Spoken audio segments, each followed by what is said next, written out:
Friends, so welcome to my channel Diva pharma. तो आज हम वीडियो में सीखने वाले हैं डायूरेटिक्स की फार्माकोलॉजी। तो सबसे पहले बेसिक देखें कि डायूरेटिक्स क्या है।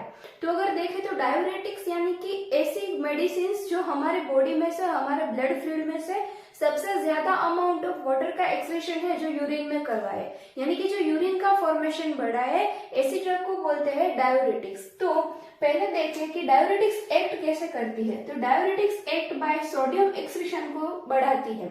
अब आपको डायूरेटिक्स का पूरा चैप्टर पढ़ते समय सिर्फ एक बात याद रखनी है कि जहां जहां सोडियम वहां वहां वाटर। इसका मतलब है कि अगर सोडियम का एक्सक्रीशन बढ़ा तो वाटर का भी एक्सक्रीशन बढ़ेगा। इसका मतलब कि बॉडी से ज्यादा अमाउंट ऑफ सोडियम निकलेगा तो उतने ही ज्यादा अमाउंट में वाटर निकलेगा, यानी कि यूरिन फॉर्मेशन ज्यादा होगा। तो अगर यूरिन का फॉर्मेशन ज्यादा हुआ, यानी कि यूरिन सिक्रेशन ज्यादा हुआ, बॉडी में से फ्लूइड लॉस ज्यादा हो गया, तो क्या होगा कि ब्लड वॉल्यूम कम हो जाएगा, क्योंकि जो बहुत सारा वाटर है बॉडी के अंदर वो तो यूरिन में निकल जाएगा। तो जो ब्लड का वॉल्यूम है, यानी कि ब्लड के अंदर की वाटर अमाउंट लेस हो जाएगी, यानी कि ब्लड का वॉल्यूम डिक्रीज हो जाएगा, ब्लड प्रेशर लो हो जाएगा। तो इसी हिसाब से मैकेनिज्म से देखें तो डायूरेटिक्स है उसे हम हाइपरटेंशन में यूज कर सकते हैं। डायूरेटिक्स का यूज इडेमा में होता है, यानी कि जब बॉडी का कोई पार्ट में ज्यादा पानी भर जाता है, सूजन आ जाती है, उस वक्त हम डायूरेटिक्स का इस्तेमाल कर सकते हैं। हमें किडनी के अंदर आया हुआ नेफ्रॉन जो यूरिन फॉर्मेशन की सिस्टम में वर्क करता है वो देखना जरूरी है। मैंने नेफ्रॉन और किडनी के यूरिन फॉर्मेशन के बारे में पहले एक वीडियो बना दी है, अगर आपने नहीं देखी तो आप यहाँ से वो वीडियो जरूर देख लेना। तो अब क्या रहता है कि सोडियम और वाटर जो हमारे ब्लड में है वो ब्लड वेसल में से फिल्ट्रेट होकर ग्लोमेरुलर्स में आएंगे। तो ये फर्स्ट मैकेनिज्म हुई कि जो सोडियम एंड वाटर है वो फिल्ट्रेट होकर नेफ्रॉन के अंदर आएंगे। फिर वो यहाँ से होते हुए ये इसे प्रोक्सिमल कॉन्जुगेटेड ट्यूब्यूल बोलते हैं, इसे लूप ऑफ इनलेट डिसेंट बोलते हैं और इसे कलेक्टिंग ट्यूब्यूल बोलते हैं। वो सब हमने आगे वीडियो में पढ़ा है, आप वहां से देख लेना। तो इस सब तो अब क्या होता है कि जो सोडियम होता है वो रीनल ट्यूब्यूल में आने के बाद भी ब्लड में वापस रीअब्सॉर्ब होता है डिफरेंट साइड से। यहाँ पीसीटी में से रीअब्सॉर्ब हुआ, या लूप ऑफ हेनले में से रीअब्सॉर्ब हुआ, यहाँ पे डिस्टल कॉन्जुगेटेड ट्यूब्यूल में से हुआ, यहाँ पे कलेक्टिंग डक्ट में से भी सोडियम रीअब्सॉर्ब होता है। तो ये डायूरेटिक ड्रग है वो क्या करती है कि सोडियम के वापस रीअब्सॉर्प्शन को रोक देती है। उससे क्या होता है कि रीनल ट्यूब्यूल में ही सोडियम की ज्यादा अमाउंट रहती है और आखिर में सोडियम का जो एक्सक्रीशन है वो ज्यादा होगा। तो अगर सोडियम का एक्सक्रीशन ज्यादा हुआ तो उसके साथ साथ वाटर का भी एक्सक्रीशन ज्यादा होगा। इस मैकेनिज्म से डायूरेटिक की ड्रग्स वर्क करती है। मैकेनिज्म वाइज क्लासिफिकेशन की ड्रग देखते हैं तो इसमें बहुत सारी ड्रग्स आती है। इस वीडियो में हम दो मैकेनिज्म देखने वाले हैं, दो क्लास की।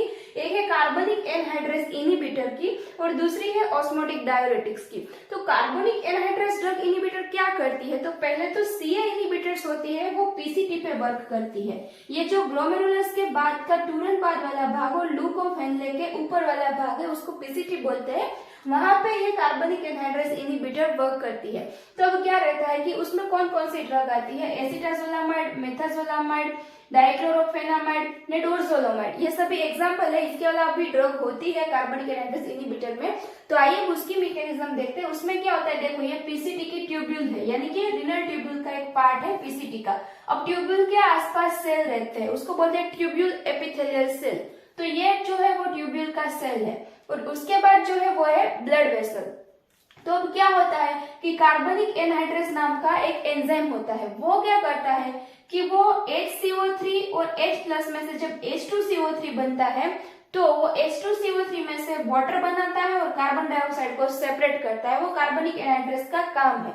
तो उससे क्या होता है कि वाटर जो है वो वापस रीअब्सॉर्ब होता है एपिथेलियल सेल में, क्योंकि जो बाइकार्बोनेट आयन होते हैं वो नहीं रीअब्सॉर्ब होते, लेकिन जो बाइकार्बोनेट आयन में से वाटर बनता है वो वापस रीअब्सॉर्ब हो जाता है ब्लड वेसल्स में। लेकिन यहाँ पे हमारी ड्रग क्या करेगी, कार्बनिक एनहाइड्रेस इनहिबिटर को इनहिबिट करेगी, तो बाइकार्बोनेट आयन जो है वो वाटर में कन्वर्ट नहीं हो पाएगा।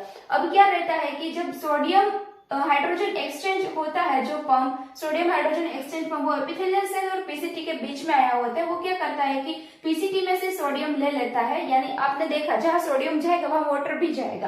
तो सोडियम ले लेगा, हाइड्रोजन आएगा, वो हाइड्रोजन और बाइकार्बोनेट मिला के H2CO3 बनाएंगे, उसको कार्बनिक एनहाइड्रेस वाटर एंड CO2 में कन्वर्ट करेंगे। वो वाटर एंड CO2 वापस एपिथेलियल सेल में रीअब्सॉर्ब होंगे, वो क्या करेंगे, वो वापस H2CO3 बनाएगा और बाइकार्बोनेट जो है वो ब्लड वेसल में जाएगा।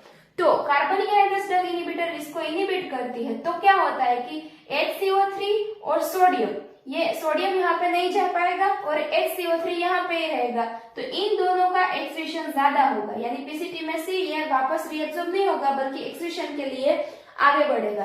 तो सोडियम के साथ साथ बाइकार्बोनेट का भी एक्सक्रीशन ज्यादा होगा, तो इसकी क्या साइड इफेक्ट रहती है कि बाइकार्बोनेट में इम्बैलेंस करता है, यानी कि मेटाबॉलिक एसिडोसिस होता है, ये इसकी साइड इफेक्ट है। उसके अलावा अगर देखें तो जो पीसीटी में है वो इसकी वीकर एक्शन है, क्योंकि उसने कार्बनिक एनहाइड्रस इनहिबिटर ने यहाँ से तो सोडियम का रीअब्जॉर्प्शन रोक दिया, लेकिन आगे जाके वो और भी कई जगह से रीअब्जॉर्ब हो सकता है सोडियम, यानी कि लूप ऑफ हेनले में से होगा या फिर कलेक्टिंग डक्ट में से भी रीअब्जॉर्ब ज्यादा अमाउंट में सोडियम का हो जाएगा। तो यहाँ पे क्या रहता है कि कलेक्टिंग डक्ट है, आप समझो ये कलेक्टिंग डक्ट का एक हिस्सा है, उसमें जो सोडियम आया है यहाँ से जो पीसीटी ने रोक नहीं पाया वो वाला सोडियम, तो वो क्या होगा एपिथेलियल सोडियम चैनल की मदद से वो सोडियम एपिथेलियल सेल में जाएगा, उसके बदले में वो पोटेशियम अंदर आएगा कलेक्टिंग डक्ट के अंदर। तो क्या रहेगा कि जब यहाँ से सोडियम को रोका पीसीटी में से कार्बनिक एनहाइड्रस इनहिबिटर ने, तो ज्यादा अमाउंट ऑफ सोडियम है वो कलेक्टिंग डक्ट में आ जाएगा, क्योंकि यहाँ से तो एब्जॉर्ब नहीं हुआ, तो यहाँ पे सोडियम का जो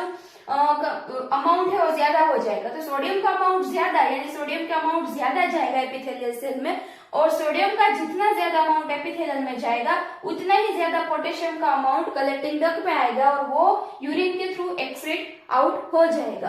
तो बॉडी में से पोटेशियम का ज्यादा लॉस हो जाएगा, यानी कि ब्लड वेसल्स में से पोटेशियम की ज्यादा डिमांड रहेगी।